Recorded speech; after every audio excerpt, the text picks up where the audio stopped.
Assalamualaikum warahmatullahi wabarakatuh. Perkenalkan, nama saya Raflan Pangata. Saya dari Prodi Biologi. Di sini saya akan mengulas kembali hasil presentasi dari kelompok teman saya, yaitu mengenai sistem saraf. Baik. Pengertian sistem saraf. Sistem saraf merupakan sistem yang khas bagi hewan, karena sistem saraf ini tidak dimiliki oleh tumbuhan. Sistem saraf yang dimiliki oleh hewan berbeda-beda. Semakin tinggi tingkatan hewan, semakin kompleks sistem sarafnya. Berbeda dengan pada avertebrata, di mana sistem saraf pada avertebrata secara umum belum terdiferensiasi secara nyata, seperti halnya pada vertebrata. Maka pada vertebrata ini sistem saraf sudah jauh maju, terdiferensiasi dalam beberapa bagian dengan tugas-tugas yang lebih kompleks. Sistem saraf tersusun oleh berjuta-juta sel saraf yang mempunyai bentuk bervariasi. Sistem ini meliputi sistem saraf pusat dan sistem saraf tepi. Dalam kegiatannya, saraf mempunyai hubungan kerja seperti mata rantai atau beruntutan antara reseptor dan efektor. Reseptor adalah satu atau sekelompok sel saraf dan sel lainnya yang berfungsi mengenai rangsang tertentu yang berasal dari luar atau dari dalam tubuh. Efektor adalah sel atau organ yang menghasilkan tanggapan terhadap rangsangan, contoh otot dan kelenjar. Sistem saraf terdiri dari sel saraf atau neuron. Dalam sistem saraf diketahui bahwa serabut saraf menghubungkan tiap bagian tubuh dengan susunan saraf pusat. Impuls yang dibangkitkan karena rangsangan pada kulit lengan dan tangan akan dirambatkan melalui serabut dendrit menuju sel neuron sensori yang berada di simpulan saraf dekat medula spinalis, yang selanjutnya diteruskan melalui serabut aksonnya ke dalam medula spinalis. Impuls tersebut membawa pesan atau sinyal tentang rangsangan yang diperoleh, apakah panas, dingin, sakit, atau rebahan. Pesan ini tidak terteruskan ke otak untuk dihayat dan disadari apa jenis dan sifat rangsangan tersebut. Pada anak yang mempunyai kasus kecelakaan di atas, tidak mengalami cedera pada lintasan sensori dan daerah lengan dan tangan sampai susunan saraf, medula spinalis, dan otak.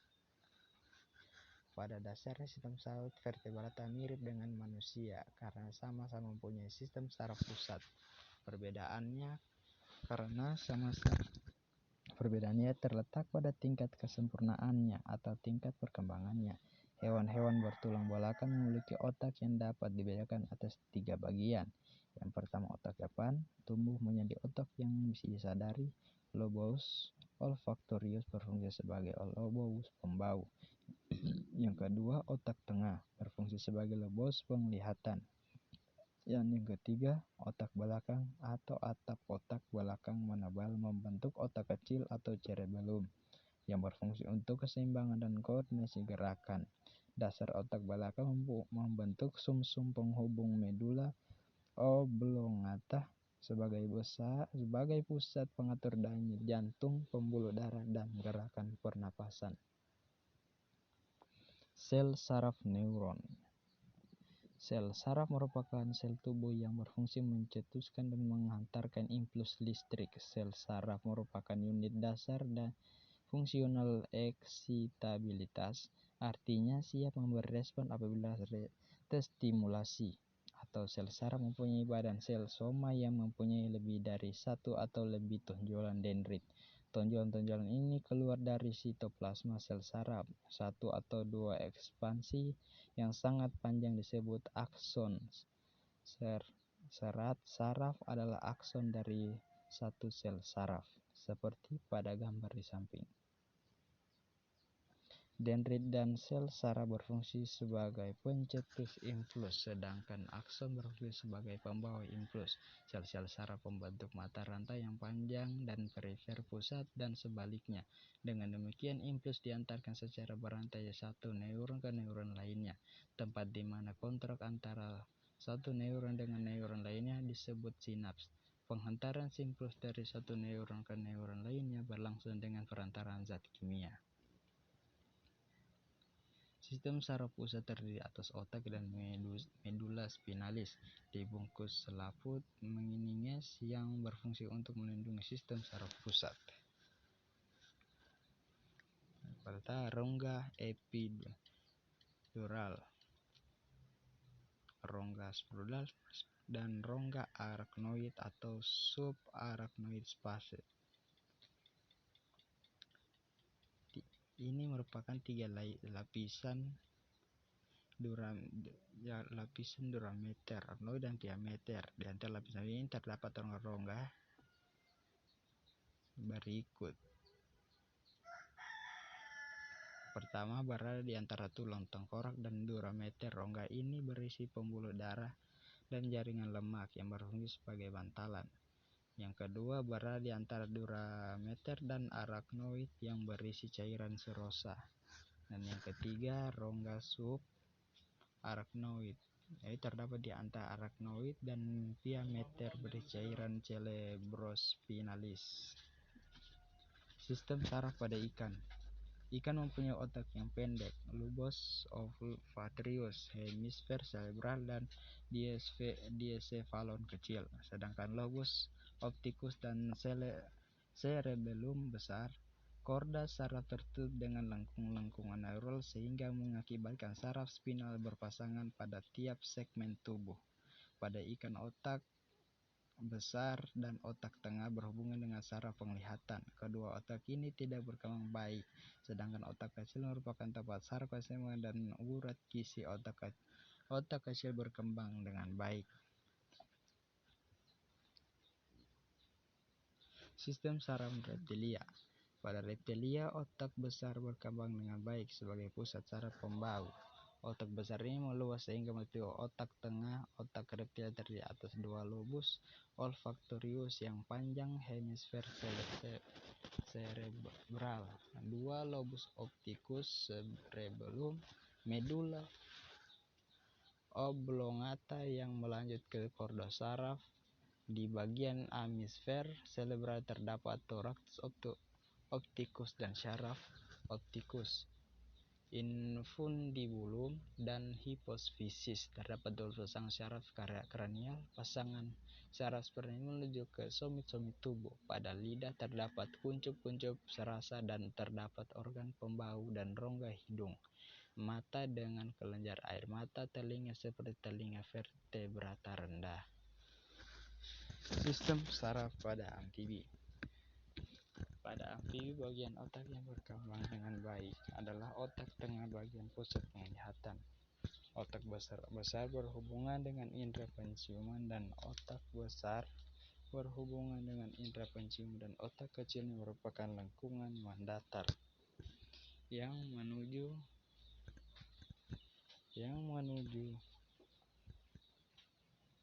ke sumsum lanjutan yang tidak berkembang dengan baik. Otak terdiri atas 5 bagian dan cerebellum merupakan bagian yang terkecil. Ada 10 saraf kranial. 3 saraf pertama membentuk plexus brachial, saraf ke-7 ke-8 ke-9 membentuk plexus ischiadicus. Mata dengan kelopak mata atas yang kelopak mata bawah, dan ada lagi kelopak mata yang ketiga yang transparan atau membran nictitans. Mata digerakkan oleh 6 otot, yaitu otot superior, interior, rectus internal, rectus external, obliquus interior, dan obliquus superior. Sistem saraf pada aves. Otak burung telah berkembang cukup baik. Otak besar, otak kecilnya berukuran relatif besar. Permukaan otak besar tidak berlipat. Otak tengah berbentuk gelembung, berkembang dengan baik, merupakan pusat saraf penglihat. Otak kecil permukaannya berlipat sehingga mampu menampung sel saraf dalam jumlah yang banyak. Otak kecil sebagai pusat pengatur keseimbangan burung pada waktu terbang.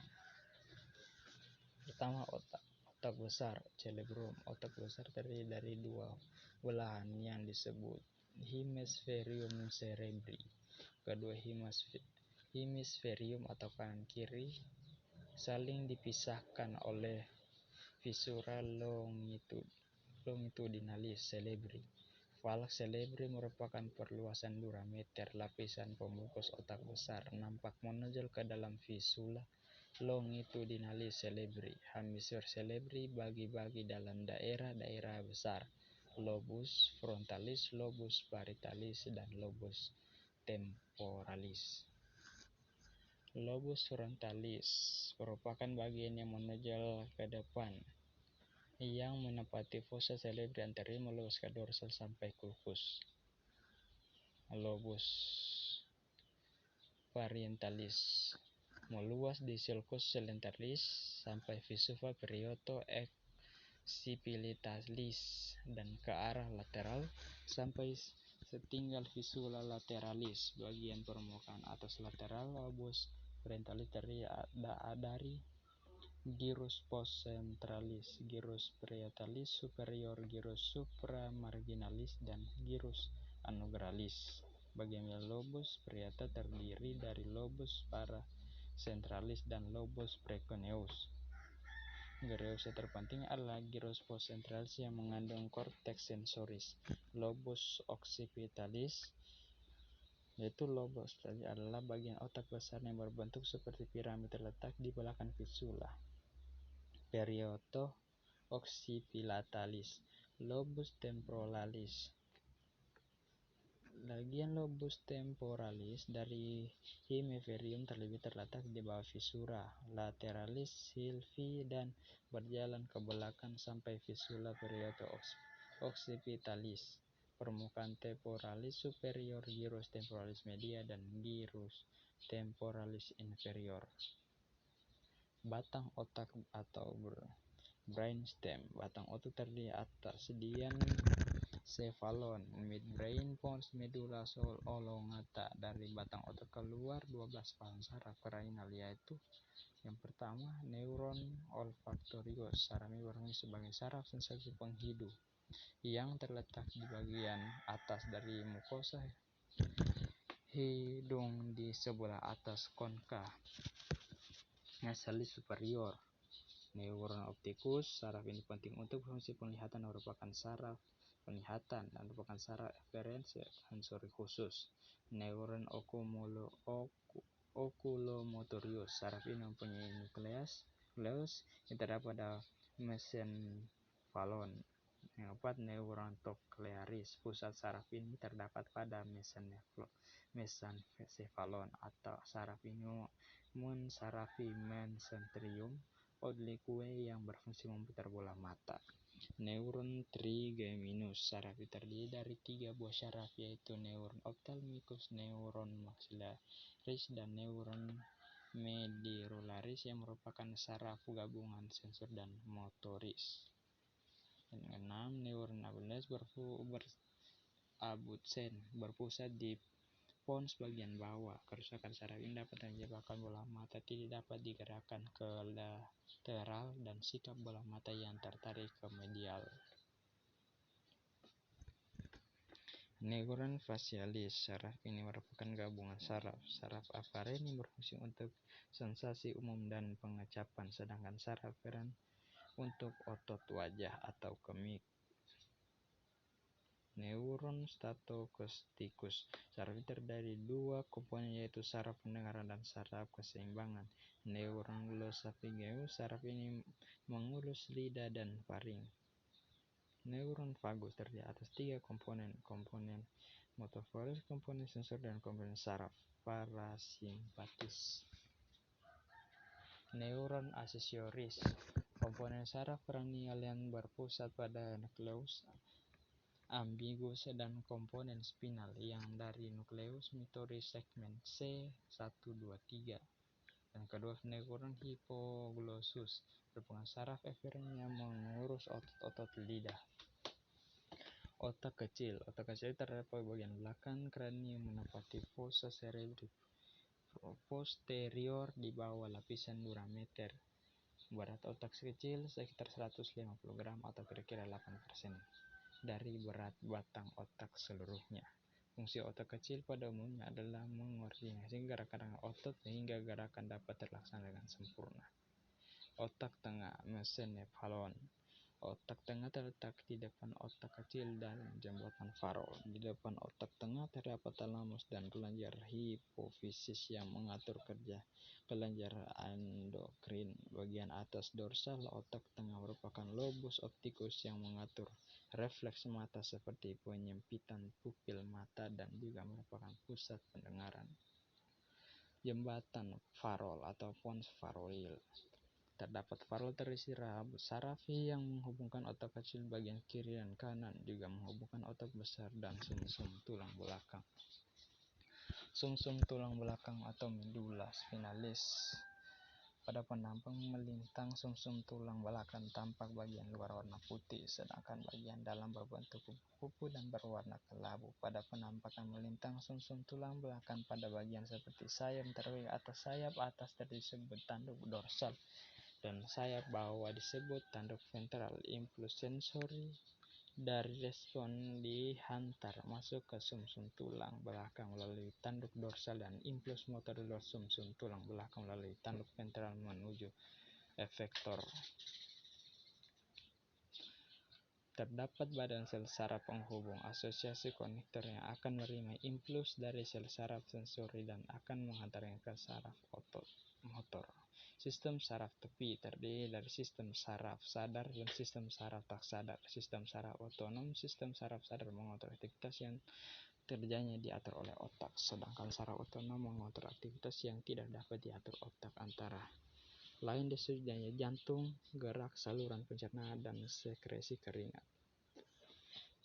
Saraf otonom. Sistem saraf otonom disusun oleh serabut saraf yang berasal dari otak maupun dari sumsum tulang belakang yang menuju organ yang bersangkutan.